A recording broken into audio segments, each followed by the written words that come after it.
I'm Carl Bjerke. I'm running for Idaho State Senate, District 5. I am a conservative candidate, Republican. I am a patriot. I believe strongly in my God, my country, and my family. This last couple of years is a big impetus for me to think about moving into politics.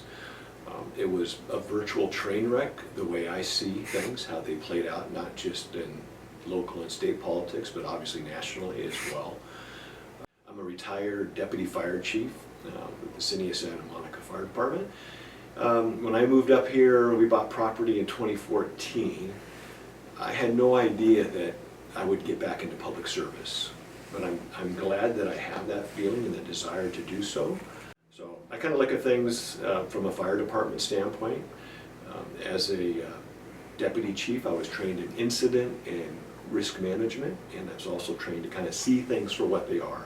And I think it's important for people today to understand that, you have to look through the fog and you have to figure out what's going on. You have to read the smoke, so to speak. The state of Idaho may not be burning down, but I think Idaho politics are a communal on fire.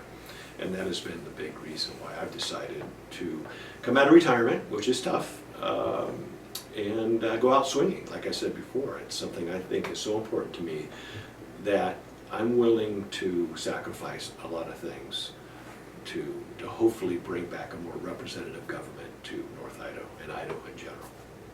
Well, to me, like so many things that we talk about, it's not like the government really delves into this much. It's a moral issue. It's obviously a policy issue, but it's a moral issue. I mean, if you understand what inflation does to our dollar and how much it damages people, you would say no to ARPA money. But, I'm a product of public schools. I like to think the public schools. Is that good or bad? I think I grew up in a really good time. I'm also for competition. I believe rising waters raises all boats, as they say in the marine industry. But choice is really important, especially now when we've basically turned over to public schools the ability to indoctrinate our kids. Mm-hmm. I don't ever really want to crumb on teachers per se. I don't necessarily think the unions have done them any favors, especially through this COVID thing. But I believe that the money should probably follow the child. We should have choice. Okay, they should be freer to start charter schools and all those things. Medical freedom. Is that an issue for you? It is a huge issue for me. Okay, tell us why. I'm medical background, basically. I became a respiratory therapist. That was one of the things I did. I had a kind of a catastrophic shoulder injury and lost a baseball scholarship. So I kind of was in that point of life where I'm always like in forward motion. I got to be doing something. I spent the last... Are you still licensed for that? I am what they call a CRTT, Certified Respiratory Therapist Technician. That is for life. RT is what I was, which is a registered therapist. That's not for life. You've got to keep up with that every year. You've got continuing education and things like that. So when I left that to make my pursuit for the fire department, of course I ended up being a paramedic for 10 years in the fire department. I also managed our EMS program, our Emergency Medical Services program for the fire department for about 15 years, either directly or indirectly through supervisory positions. So when Fauci came out originally and said 2 weeks, or whatever, it was like 2 weeks later he changed his mind that masks aren't going to do anything. I actually got a hold of Kootenai County and started going through the process of getting my license for Idaho because I figured there was going to be a need for respiratory therapists all over the place. Even though I wasn't an RT anymore, I figured, hey, as a CRTT, I could do breathing treatments. I'll move O2 cylinders around the hospital. And 2 weeks later, I think it was, he said he'd switch gears on that.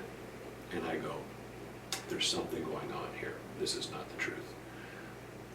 And from that point on, the rest is history, so to speak. I hope it's history. I hope we don't have to revisit a lot of this stuff. So medical freedom, this has been the most troublesome thing for me.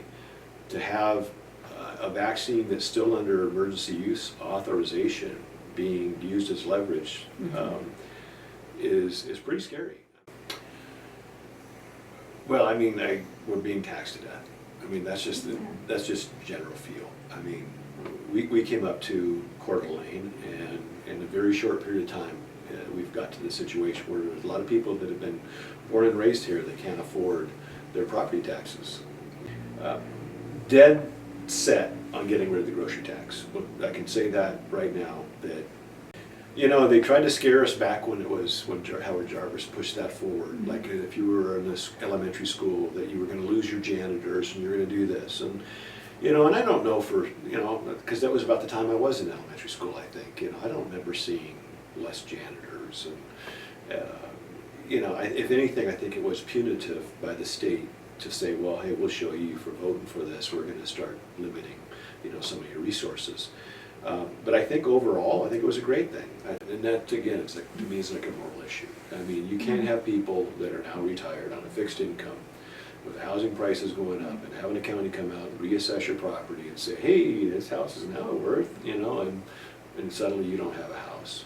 So I would love a creative way of dealing with kind of I know they want to deal with the income tax side of things, and what I see when you talk about 741, it's a shell game to me.